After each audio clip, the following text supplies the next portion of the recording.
Olá, sejam todos muito bem-vindos novamente à Universidade do Gerente. E nesse vídeo nós temos um assunto de extrema importância para todos nós. Nós vamos falar sobre a qualidade de vida para todos os trabalhadores, sejam empresários, empreendedores, líderes e subordinados. Nós vamos conversar sobre a síndrome de burnout, quando a gente está ali estressado, cansado e sem energia para atuar, para trabalhar e para gerar resultados. E para falar sobre esse assunto, nós temos aqui um psicólogo especializado em psicologia clínica e psicologia comportamental, especializado também em ansiedade, como ajudar as pessoas a lidar com a ansiedade. Matheus Coelho, seja muito bem-vindo à Universidade do Gerente, é um prazer recebê-lo aqui.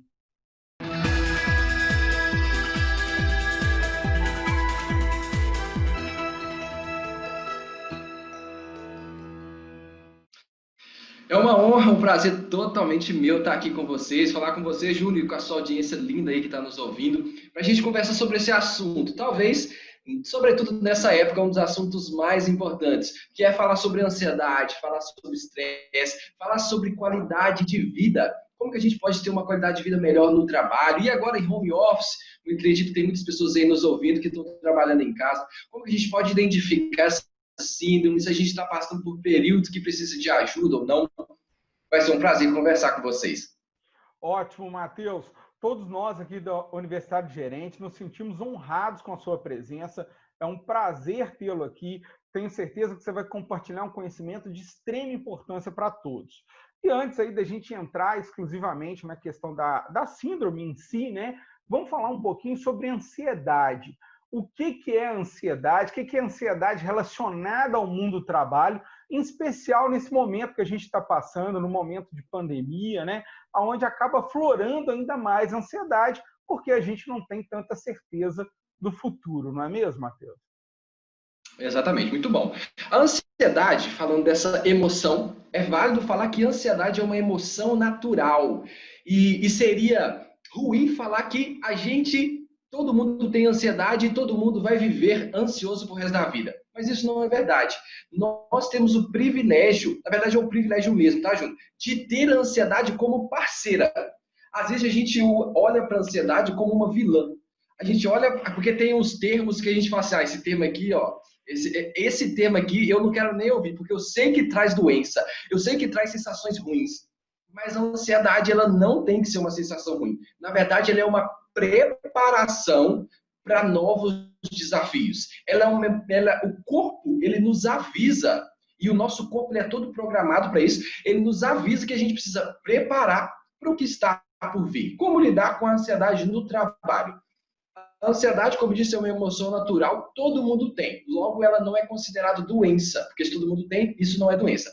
Mas quando ela se torna em alta intensidade, ela pode desenvolver os transtornos. Os transtornos, sim, eles são éticos e geram muito desgaste. E aí precisa ser tratado. Vale ressaltar também que eles têm cura. Então, fica tranquilo se você está passando por esse sintoma, que você, se buscar tratamento, pode muito bem viver sem ele. No trabalho, ô Júnior, tem acontecido muito isso, principalmente depois do início da pandemia, as pessoas têm tido uma quebra de rotina. E o fato dessa quebra de rotina ou dessa ausência de ter contatos sociais, né, que é a importância das relações sociais, isso gera um desgaste na nossa mente de ter que ficar criando as coisas e ter toda hora que lidar com mudanças. Ah, Matheus, mas mudanças é coisa ruim? Talvez você me pergunte. Mudança não é coisa ruim. Só que nós, seres humanos, não estamos acostumados em lidar com mudanças constantes toda hora. Nós, por padrão mesmo, entendemos que rotina é o que traz segurança. Rotina é o que traz bem-estar. E rotina também é o que traz liberdade. Parece até paradoxo, mas não é. Quando você faz a rotina, você ensina o seu corpo a agir em forma de hábito. Não é verdade? Se você faz aquilo ali frequentemente, aquilo vira um hábito. Quando ele vira um hábito, ele vira um comportamento automático. Ele vira um comportamento fácil de ser realizado. Porém, como agora a gente está passando por um período de inconstância, incerteza, de eu não sei se semana que vem eu estou no meu trabalho, ou se semana que vem eu tenho faturamento ou não, Isso gera incerteza. Dica, então, número 1 para começar a lidar com ansiedade. Primeira coisa, a pessoa precisa se organizar. Aquela pessoa que já acorda e não sabe o que vai fazer durante o dia, primeiro erro. Se você não sabe para onde vai, qualquer caminho serve. E aí você fica perdido. Lembra dessa frase? Claro. Então, dica número 1. Pega um Alice, País papel no das início do dia. Maravilhas.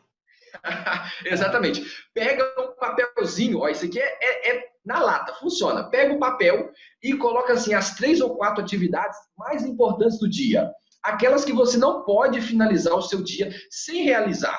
E aí você começa a colocar questões de prioridade. Então, você vai ter foco e vai ter clareza. Isso é poder, tá, Júnior? Quando você tem foco e você tem clareza no seu dia, você tem uma satisfação. A pessoa que é ansiosa e ela chega no trabalho e tem relatório para fazer, tem que responder e-mail, tem que fazer isso, tem que fazer aquilo, isso por si só já gera um desgaste nela. Aí ela começa a ficar, ai meu Deus, eu não sei se vai dar certo, eu não sei se eu vou conseguir. E aí começa a ficar apavorada e não consegue E ela desempenhar pode um acabar bom relacionamento no trabalho. e ela pode acabar se desorganizando e realizando atividades que não são prioritárias, né? Passei o dia ocupado, mas de fato não produzi. Por isso que eu acho muito importante essa sua dica inicial de são aquelas 3 ações que realmente você tem que fazer hoje, que são importantes. Até porque, na hora que você chega no final do dia, olha para trás e fala, eu resolvi aquelas 3 questões, ou eu resolvi uma, ou eu resolvi 2, mas eu já encaminhei a outra, aquilo dali te dá também uma sensação de autorrealização, né? De que eu consegui fazer, de que eu sou capaz, e aí diminui muito essa minha preocupação, essa minha frustração, até mesmo a ansiedade. E lá no iniciozinho da sua fala, Matheus, você falou uma coisa que eu achei fantástica, que faz muito sentido para mim, que eu concordo muito. A ansiedade é algo natural e também é algo bom, né? O que é a ansiedade? A ansiedade é um sinal do meu corpo, ou em algum caso da minha mente, dizendo, olha, prepare-se melhor para o futuro, analise melhor essa mudança que está por vir. Né? Em função disso, eu vou procurar me qualificar mais, eu vou procurar entender melhor aquele novo cenário. Então, dentro desse contexto, a ansiedade é muito boa. O que não pode, aí, já repetindo novamente a sua fala, o que é maléfico, é quando essa ansiedade foge da normalidade a ponto de deixar a pessoa parada, sem ação. Né? Ela não realiza mais, ela entrou num estado de sofrimento pela ansiedade. Aí sim a gente tem um problema, correto? Correto, corretíssimo. É isso mesmo que a gente ensina na psicologia e isso acontece por diversos motivos. Ah, Matheus, por que eu estou sentindo ansioso? É difícil, é que nem você perguntar para o médico, por que você está sentindo dor de cabeça? Tem pelo menos aí 1001 causas, né? Para você falar que pode ser dor de cabeça. E ansiedade também é isso. Então, é mais um processo de autoanálise. E quando eu explicar a síndrome de burnout, ela também pode ser generalizada para a ansiedade. Eu tenho certeza que se você está se sentindo muito ansioso hoje, você vai começar a ter uma clareza de como você deve agir diante do que você está sentindo. Fantástico. Então, a gente vem para o ambiente do trabalho, né? E aí, no ambiente de trabalho, essa ansiedade ela tem um nome. Né? Um pouquinho, já começa a se tornar mais específica, né? Por ter relação com o ambiente de trabalho, que é a síndrome de burnout. O que é a síndrome, Matheus? Essa síndrome ela foi criada, não foi criada, né? Tinha um conjunto de sintomas e um médico falou assim, esses conjuntos aqui vão dar um nome para ele, porque isso aqui forma um aspecto e gera um sintoma, gera um problema específico naquelas pessoas que estão passando. A gente pode classificar isso, né? Foi o que o médico fez.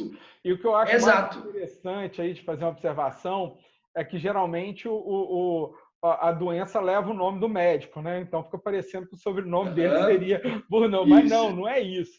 O significado parece que vem até da aviação, né? Olha, faltou gasolina, faltou combustível. E é o que a gente sente na prática, no dia a dia, no trabalho, quando a gente está num estado de estresse já contínuo, já há um certo tempo, né? É quando a gente sente que a gente não tem mais energia para atuar. Exato. E é sério, às vezes a pessoa, eu estou me sentindo um pouco cansada que eu devo estar com síndrome de burnout. Não está relacionado a isso. E agora eu já quero explicar o que é baseado em 3 estágios. para você entender. Se você está no estágio 1, é um alerta. Se você está no estágio 2, é um alerta amarelo. Se você está no estágio 3, é um alerta vermelho, que você já está próximo da síndrome. A síndrome, esse termo burnout, ele significa até algumas traduções, mas um que é bem literal que eu gosto, que é queima total ou queimar por inteiro. É quando a pessoa está totalmente esgotada. Já viu aquela pessoa que acorda para ir trabalhar, a primeira palavra dela é assim: nossa, eu estou exausta, eu estou acabada, parece que eu nem dormi hoje, eu precisava de pelo menos mais 10 horas para dormir. Isso é um sinal, é um alerta que a pessoa não está tendo descanso no período de descanso. Então são 3 estágios. O primeiro estágio, ô Júnior, é chamado de hiperprodutivo do trabalho. E o que seria isso? É quando a pessoa passa a trabalhar 12, 14 horas por dia. É quando ela passa a render muito. Isso é ruim, Matheus? E agora a gente pode ser sincero aqui, né, Júnior? Quem nunca trabalhou 12, 14 horas por dia? E não necessariamente o fato da gente trabalhar assim significa que a gente vai desenvolver a síndrome. Não é. A síndrome, ela é um desequilíbrio entre trabalhar e descansar, trabalhar e relaxar. Quando você só trabalha, é como se você... Vou usar aqui 2 metáforas que eu gosto bem de usar metáfora.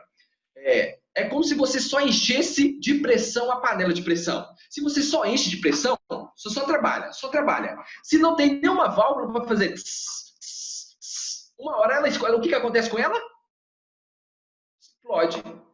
Uma hora não tem como. Não tem como. Se você só foca em uma área, só trabalho, só produtividade, só render, só lucro, é meta, não tem ser humano que aguenta. Não tem ser humano que aguenta. Uma hora a panela explode ou uma hora o corpo explode. Segunda metáfora. Não tem carro que consegue andar, Júlio, se só tem acelerador.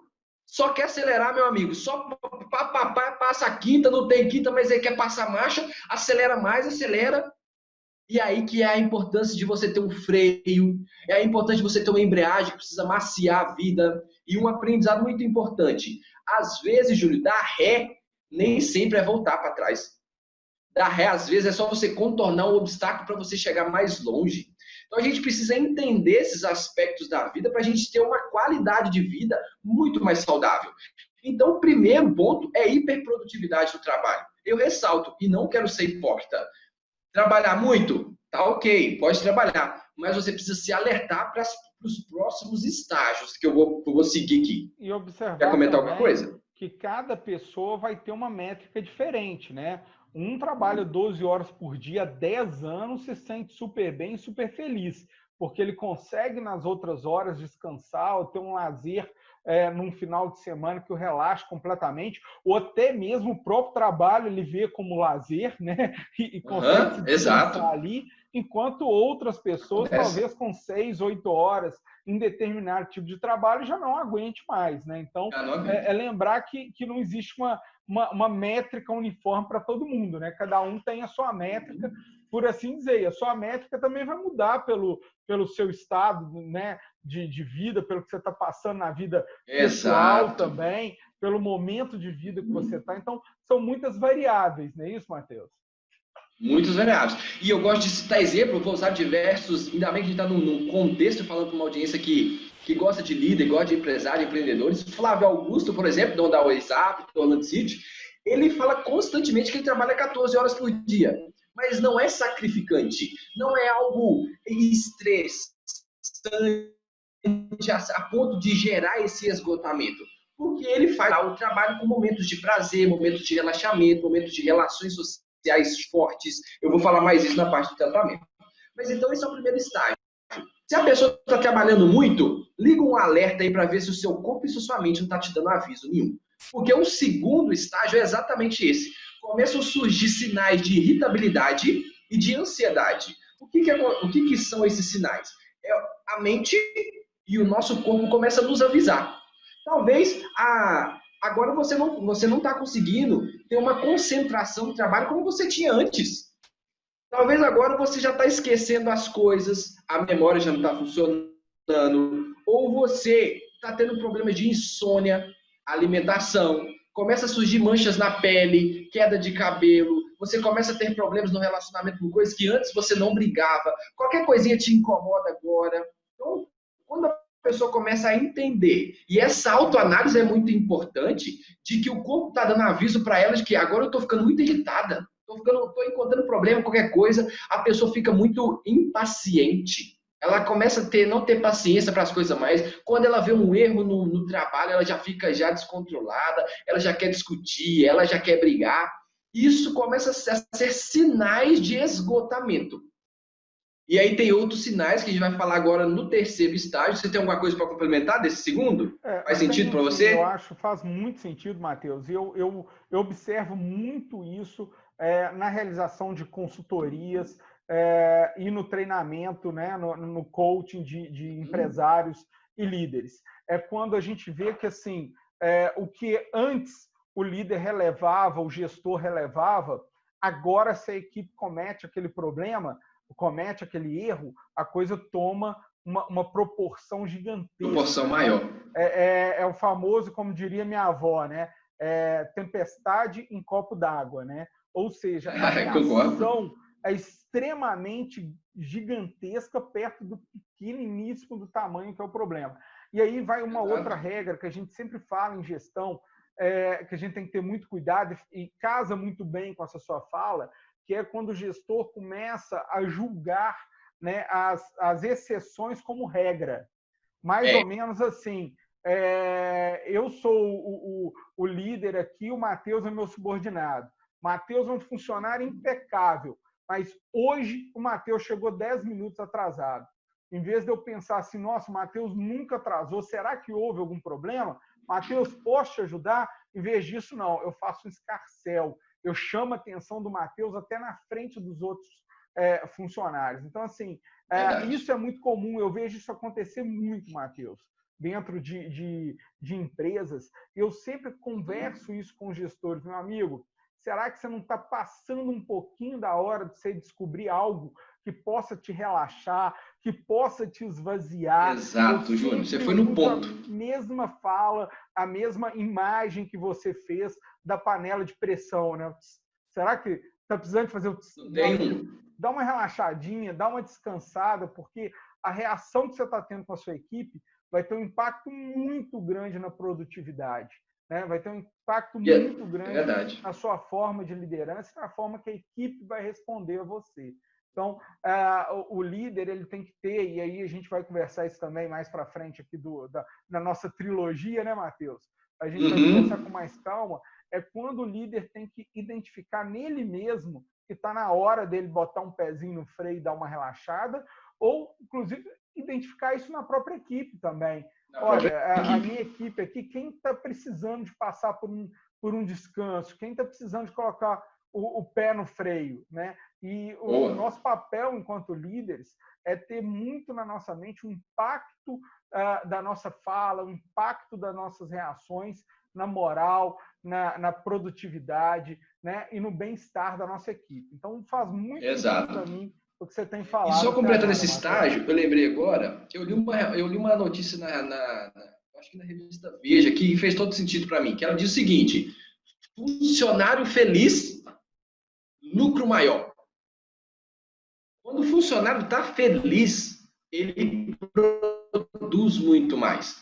E quando você falou de um líder, eu lembrei de um empresário que me chamou aqui no Açu, claro que eu não vou citar o nome, pessoa ingética, mas ele falou que ele estava passando por um período péssimo na vida dele, e isso foi antes da quarentena. Quando a gente iria começar a fazer isso, a quarentena chegou, e aí ele teve que diminuir porque o ramo dele foi prejudicado. Ele falou depois para mim, Júnior, que essa quarentena, na verdade, salvou a vida dele. Porque se ele tivesse continuado no ritmo que ele estava antes, no giro que ele estava antes, ele teria passado mal e não sabe nem se estaria aqui. Então, acaba que a quarentena, para mim, se a gente olhar, tem um aspecto positivo de que, a gente não pode reclamar da crise, a gente tem que se adaptar a ela e que eu posso aprender, o que eu posso evoluir. Será que eu não preciso desenvolver nesse aspecto? Ele mudou para isso. Começou a ir mais para o mundo digital, começou a delegar tarefas, começou a organizar seu dia, começou a mudar hábitos e fazer atividade física, ter momentos de prazer intercalado no trabalho, né? A vida dele não era só trabalhar mais. E isso, o que gerou nele, o Júnior? O lucro da empresa dele aumentou. Paradoxo, né? Na verdade, ele está trabalhando menos e o lucro da empresa dele aumentou. Exato, porque às vezes a pessoa quer segurar tanto que o fato dela segurar, ela impede o próprio crescimento. E Fantástico. aí a gente Às pode falar muito vezes, também de medo de delegar, centralizador, líder centralizador, autoritário, enfim. Mas isso me gera me lembra uma reflexão. Existem muitas pessoas, Júnior, que têm medo de desacelerar.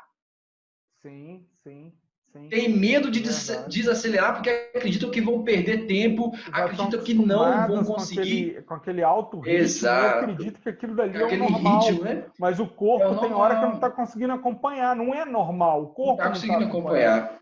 Verdade, Exato. verdade. E E você aí o falou uma outra princípio é o coisa quê? muito interessante, que é papo lá da Hum, área de finanças, mas vamos ser sinceros. Gente, é muito normal você faturar menos e ganhar mais. A gente tem que ter muito cuidado com isso. Aí eu indico aquele outro livro que chama-se Dobre os Seus Lucros. Esse livro, Dobre os Seus Lucros, ele fala muito bem sobre o que é métrica, o que é resultado para a sua empresa. massa. Às vezes, a Uhum. gente acha que resultado é faturamento. Às vezes, a gente acha que resultado é quantidade de funcionário que a gente tem. Às vezes, a gente acha que Verdade. resultado é quantidade de Muito bom, caminhão que hein? sai da minha fábrica ou De quantidade carga de loja que vendida. eu abri. E eu não consigo ver que resultado de negócio é lucro, não outro resultado, é lucro. Então, fica a Muito dica aí bacana. desse livro, né? Muito bacana. E só completar o estágio 2, tem muitas pessoas, principalmente quando chega no meu consultório, como eu sou psicólogo clínico, que falam assim: ah, Matheus, mas eu não posso parar. Eu preciso usar esse tempo agora para eu produzir. Isso que eu estou fazendo aqui é em prol de um objetivo maior. Eu estou sacrificando agora para eu ter um resultado no futuro. Eu até concordo com a pessoa, porque há aí uma parcela de verdade. Às vezes a gente precisa sim renunciar a certos prazeres para maximizar o nosso resultado, o nosso trabalho e conseguir um resultado na frente. Eu, por exemplo, teve período da minha vida que eu dormi 4 horas. Dormir 4 horas para a saúde é horrível, mas foi um período da vida. Foi um período. E isso não pode se tornar regra de você viver 2, 3 anos assim, porque o corpo não aguenta. Você tem que dar aquela, como se fosse aquela tração mais rápida durante um período para alcançar o resultado, mas não pode viver sempre assim. Porque quem não para cuidar da saúde, Júnior, tem que parar para cuidar da doença depois. E aí é uma escolha da pessoa.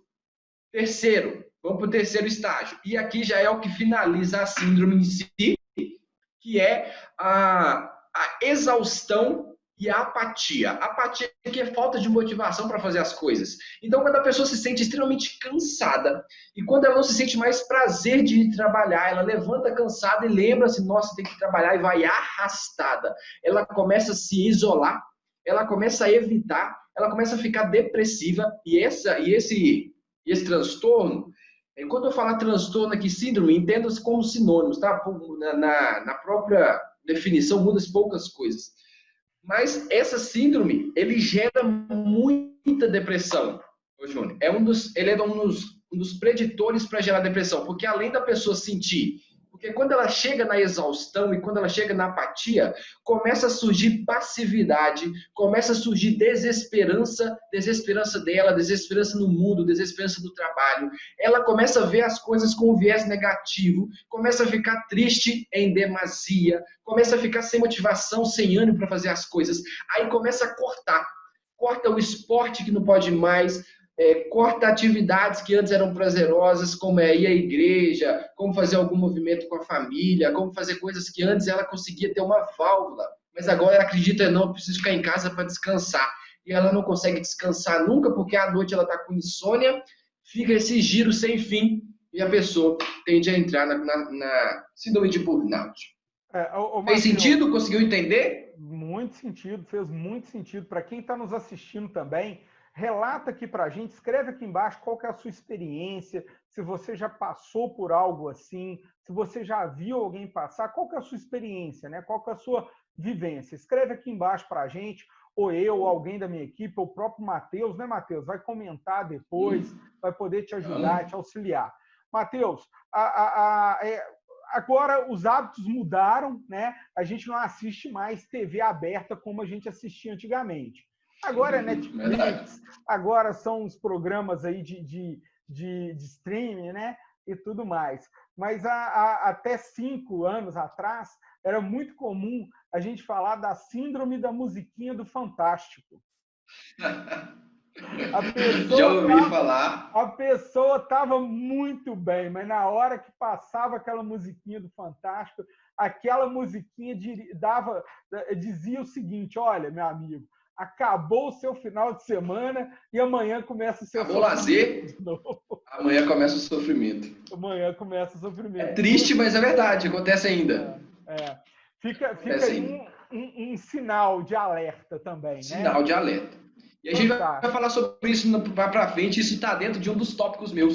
Você vai lembrar quando eu falar disso. O motivo Combinado. que isso acontece. Pessoal, chegamos então ao final desse nosso primeiro vídeo. Tenho certeza que está todo mundo gostando, né? E eu vou chamar o Matheus então agora para fazer as suas considerações finais aí sobre essa primeira etapa, sobre esse primeiro vídeo, né? Qual a dica, ou qual a sugestão, qual o resumo, qual a mensagem que você quer dar para o nosso pessoal sobre a conversa que nós tivemos até agora? Massa, gente. Então, o que nós falamos até agora? Nós falamos o que é a síndrome de burnout, falamos da importância de cuidar da qualidade de vida. E nós podemos ser como uma panela de pressão que se só encher, só encher, só encher, uma hora explode. E se for também só como um carro que só acelera, ele não consegue atingir o seu destino. Identificamos que toda síndrome acontece por 3 estágios: hiperprodutividade do trabalho, depois a pessoa vai sentir problemas de irritabilidade e também de ansiedade e, por fim, exaustão e falta de motivação. O que eu gostaria que vocês entendessem aqui é que a frase fica: se você não parar para cuidar da sua saúde, você vai ter que parar em algum momento para você cuidar da doença. Comece a equilibrar suas áreas para que você, além de ser produtivo, seja feliz. Fantástico, então. A grande mensagem é: cuide da sua saúde agora, né, para que você não tenha que cuidar da doença depois. Consiga Boa. equilibrar a sua vida profissional, com a sua vida familiar, enfim, com o seu hobby, com o seu lazer, né? Fica aquela panelinha de pressão para lembrança aí de todo mundo, né, Matheus? Tem hora que a gente tem que abrir a Exato. válvula e ó, dar aquela esvaziada. Matheus, mais uma vez, muito obrigado. Estamos honrados com a sua participação, com o compartilhamento do seu conhecimento e com a forma bem didática como você explica, como você expõe todo o conteúdo. Tá? A conversa está fazendo muito sentido para mim e tenho certeza que para todos que estão nos assistindo também. Para você que está nos assistindo, daqui a pouquinho tem a parte 2 e a parte 3 desse vídeo, para que você possa entender mais, identificar tanto em você quanto na sua equipe e agir de forma a prever e a melhorar a qualidade de vida de toda a sua equipe. Aproveite para curtir, aproveite para compartilhar com seus amigos e seguir o nosso canal e assistir todos os vídeos da Universidade do Gerente. Tranquilo, Um Matheus? abraço, gente.